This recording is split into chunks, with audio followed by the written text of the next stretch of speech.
Čia veikia?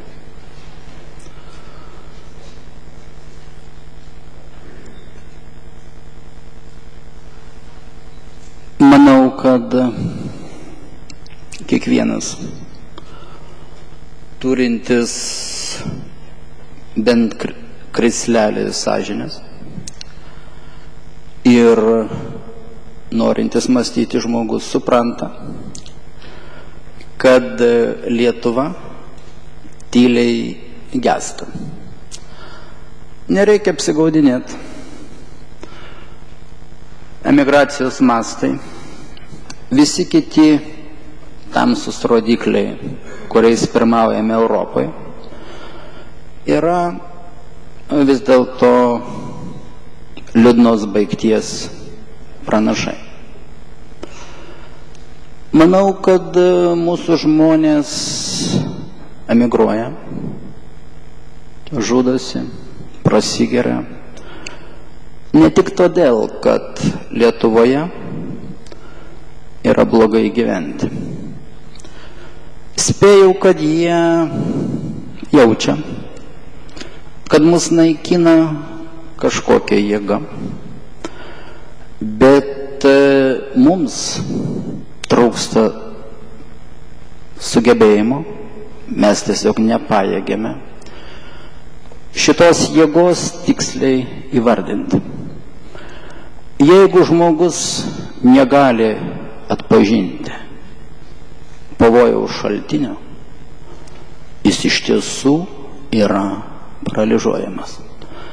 Tai aš manau, kad šiandien kalbant apie aukštąjį mokslą, mes lėtai, sunkiai, bet pamažu artėjame prie tiesos, kuri turi būti svarbi ne tik šito sektoriaus žmonėms, jaunimui, bet ir visai Lietuvai.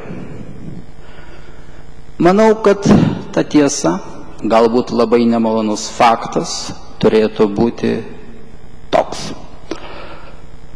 Laikas baigti apsigaudinėti, kad prieš 20 metų mes pabaigėme vieną tamsiausių savo istorijos tarpsnių. Iš tikrųjų to neįvyko. Prieš 20 metų mes buvome prievarta vedami į šviesią ateitį. Manėme, kad šita kelionė baigėsi ir tai buvo didžioji sąjūdžio naivybė. Iš tikrųjų mes šiandien esame vedami į naują šviesią ateitį. Ana ateitis vadinosi komunizmo rytojus arba tiesiog komunizmas. Ateitis, į kurią mes vedami šiandien, vadinasi globalaus kapitalizmo rytojus. Skirtumas yra tas, kad į aną ateitį buvo einama, paneigiant ir sunaikinant viską, kas yra individualu ir privatu, ir viską suvalstybinant. Šiandien pasikeitė tik judėjimo kryptis. Šiandien mes einame keliu, kai viskas išvalstybinama ir suprivatinama. Ir naikinama viskas, kas yra bendruomeniška, visuomeniška ir taip toliau. Šitas teiginys yra, manau, fundamentalus mūsų savivokai todėl, kad tik tai suvokus galima suprasti, kur mes esam šiandien po 20 metų. Mes esame įtraukti į permanentinės rinkos revoliucijos verpetą. Ir tai, kas šiandien Lietuvoje naiviai ir paviršutiniškai vadinama aukštojo mokslo reforma, iš tikrųjų buvo milžiniško masto socialinės inžinerijos eksperimentas, kurį dėl jums visiems žinomų priežasčių pavyko įvykdyti, net nesulaukus rimto pasipriešinimo. Eksperimentas, kuris buvo galimas ir yra galimas tik labiausiai atsilikusiuose trečiojo pasaulio šalise.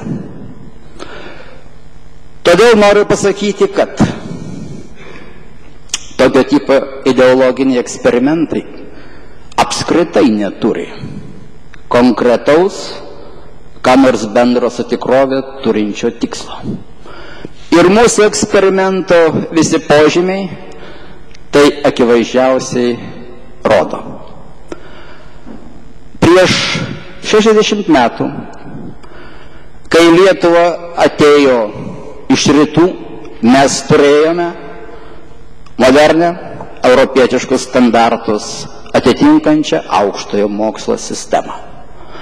Buvo pasakyta, kad tai yra niekai. Ir dabar pradėsime iš naujo. Sukursime socialistinį aukštąjį mokslą. Šį kartą įvyko lygiai tas pat.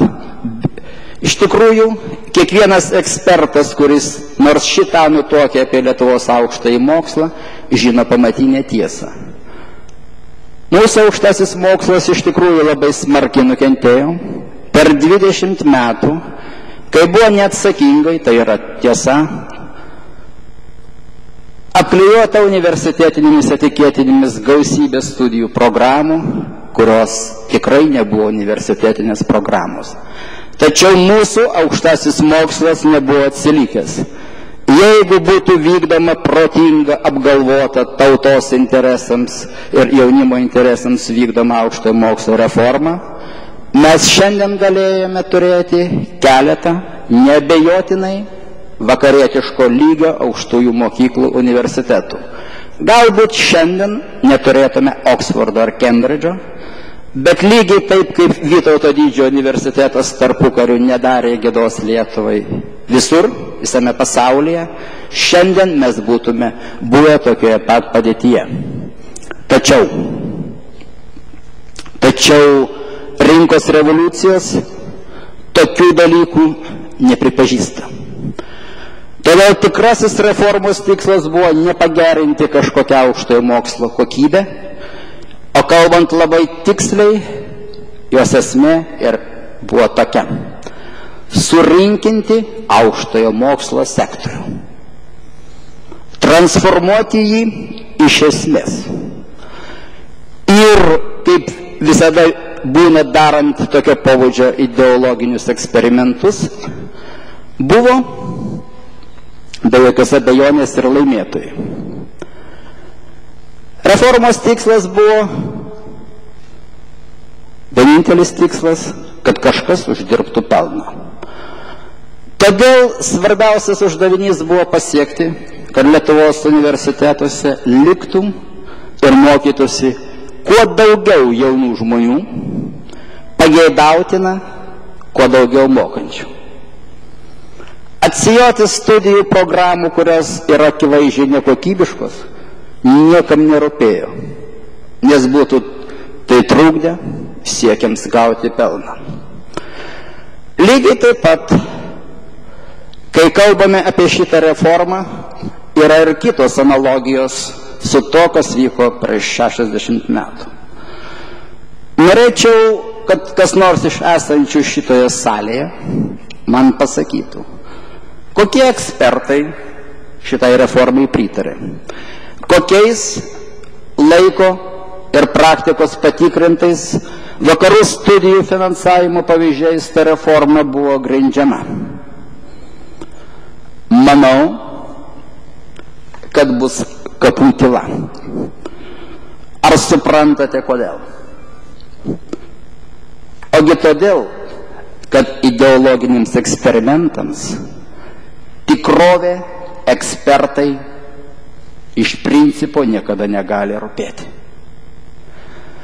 Todėl iš tikrųjų visas vadinamųjų ekspertų darbas buvo tik tas,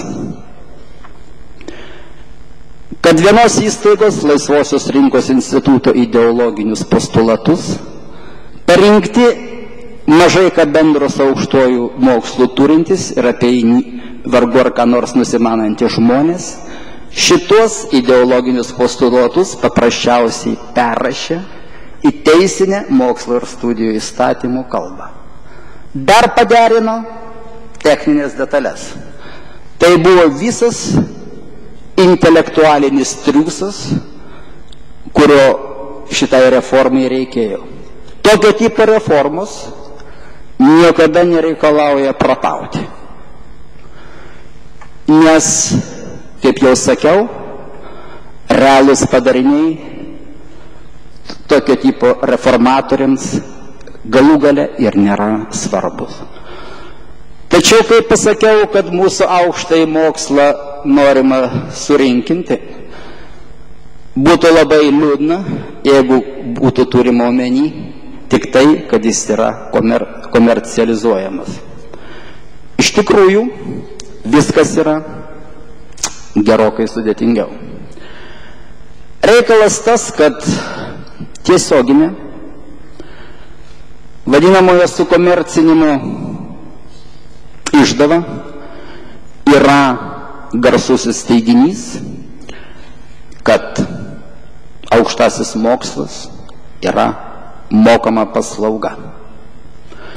Šitas teiginys reiškia, kad aukštasis mokslas yra prilyginamas bet kokiai paslaugai, pavyzdžiui, paslaugai kiosko pardavėjo, kuris jums parduoda porciją ledų. Toks paslaugų teikėjas be jokios abejonės privalo vykdyti pirkėjo norus ir įgeidžius. Tačiau iš tikrųjų reikia suvokti, kad tokia filosofija veda ir prie kai kurių kitų dalykų. Šiandien yra piktinamasi, kad be galo paplito nusirašinėjimas ir darbų, ypač baigiamųjų darbų, pirkimas už pinigus. Visada tokiais dalykais bjauriuosi, bet reikia suprasti, kad žmonės, kurie taip elgiasi, tam tikrą prasme yra teisūs.